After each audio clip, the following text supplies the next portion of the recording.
A warm welcome to all of you on the other side of the screen. I am the Overly Positive Fanboy, and this is Overly Positive Reviews. Well, it's February, the month of love, and while I don't have any proper Valentine's Day special to give you this year, I do have a couple interesting tales of love. Plus, February also marks my first cinema trips of the year. I even went to see a show. So, let's get down into it, shall we?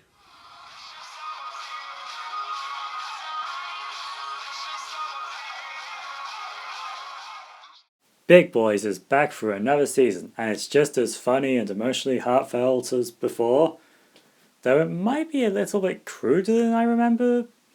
That could just be me, and either way I am not complaining. With a very solid cast and a very nice bunch of episodes, this is just a great bit of light-hearted TV, which still manages to tug at your heartstrings effectively. Also, any show which has a casual reference to Harry Hill's TV burp is going to be okay in my books.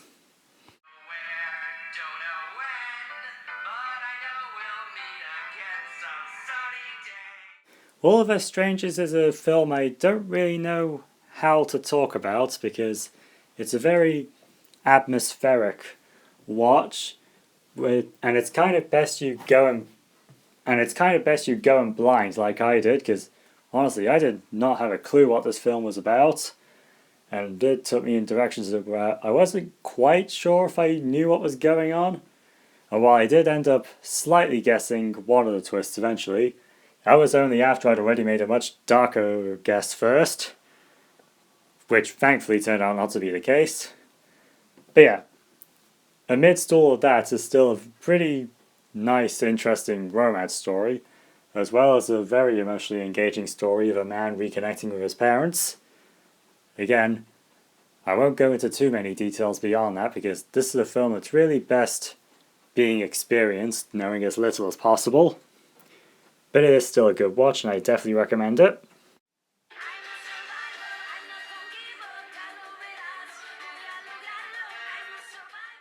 Okay, I know you lot in the States have already seen this months ago, but Migration didn't come out until February in Britain, so here we are. Even so, I wasn't expecting much here beyond just a fun, harmless family movie, and as it turns out that's exactly what we got.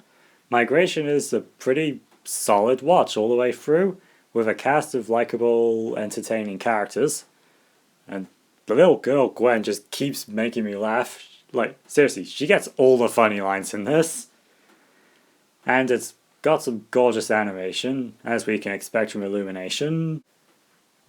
Plus some pretty nice themes and messaging of, family togetherness and exploring and becoming more adventurous over being more reserved and cautious.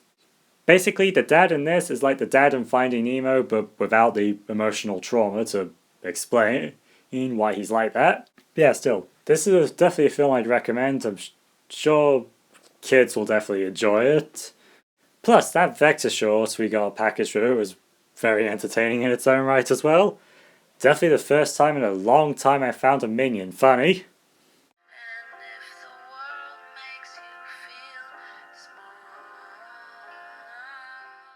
I have no idea why DreamWorks' next movie was a Netflix release, but Orion in the Dark was still a pretty entertaining watch to sit through. Right away this film managed to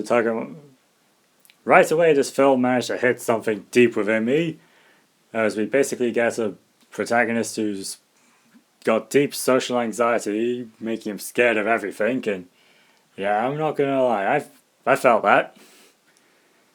And basically, as he goes on this adventure from the literal personification of darkness, who as it turns out has his own insecurities based on the fact that people are always scared of the dark.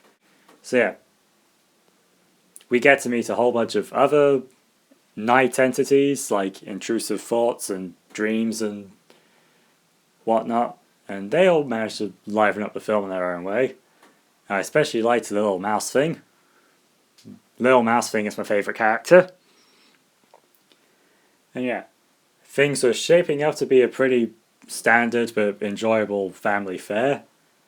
And then the movie went in some really unexpected directions, which probably isn't that surprising when you remember that this film is written by the guy who gave us Eternal Sunshine of the Spotless Mind, being John Malkovich, and Anomalisa. And that off-kilter aspect alone is enough to make me recommend this as a worthwhile watch for anyone interested.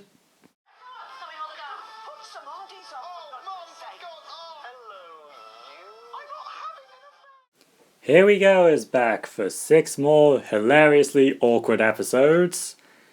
So yeah, we have the Jessup family basically going on a whole bunch of new scrapes, including boat rides, ear infections, hag-do's, Robin and Cherry's wedding, Norway obsessions, Rachel's university studies, Paul's training to be a policeman, footy games being organised by people who don't actually know or anything about the sport.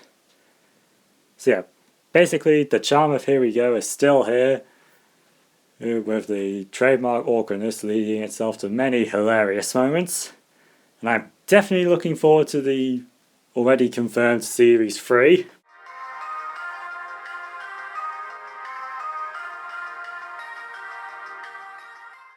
How do you convert a 90-minute long Studio Ghibli animated movie into a 2-hour long stage production? This is how!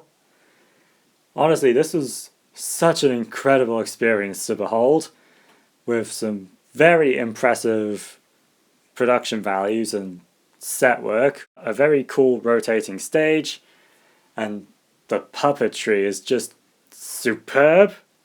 Like, honestly, they managed to capture the feel of the movie perfectly, while also still making it work within the confines of the theatre medium. The actors are spot on, despite all of them being adults, and somehow the pacing isn't affected at all despite the massive increase in runtime. Seriously, this was just a magical experience, and if you can catch it, definitely see it.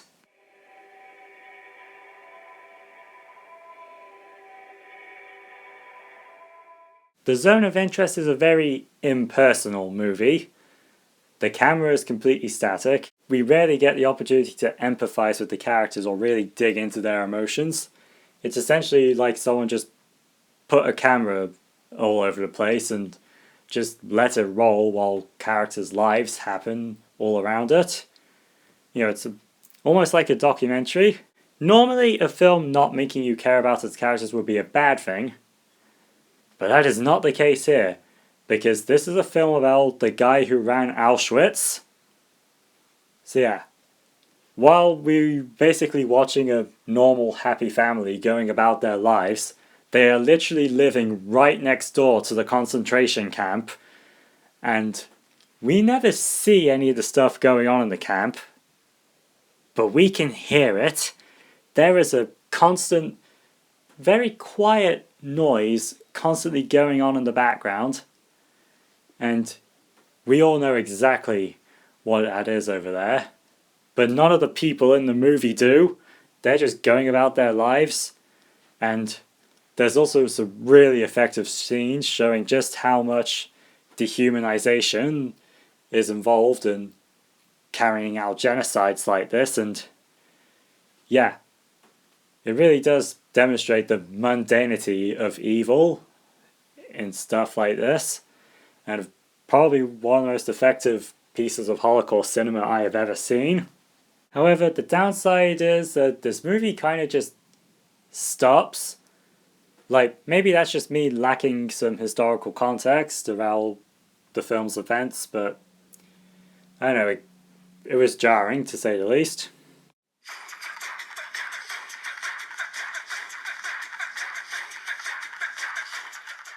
The live-action remake we've been anticipating and dreading in equal measure has finally come out, and yeah, it's definitely much better than the Shyamalan movie, but that is a really low bar.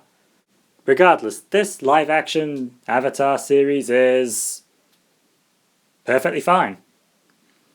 Yeah, honestly, I enjoyed watching it all the way through. it does have a bit of a telling instead of showing problem, but I was still entertained while watching it, and the cast are very likeable, giving their all. The guys playing Sokka and Iroh, pitch perfect, no notes. And quite a few of the changes they do make, mostly because of the format switch of doing 8-hour-long episodes instead of 20-minute episodes. I do feel most of the changes caused by that are interesting changes, if not always worthwhile ones. And hey, it's not a direct one-to-one copy-paste of the animated version, so I'm already giving it points just for that. But yeah, either way, there's room for improvement, but I'm still glad I watched this. Besides, I'm definitely going to be here for season 2. That one's going to have Toph in it! Well, that was what I saw in February 2024, and this has been Overly Positive Reviews.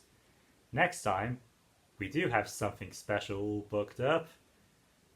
As it turns out, a certain something is celebrating its 50th anniversary this year.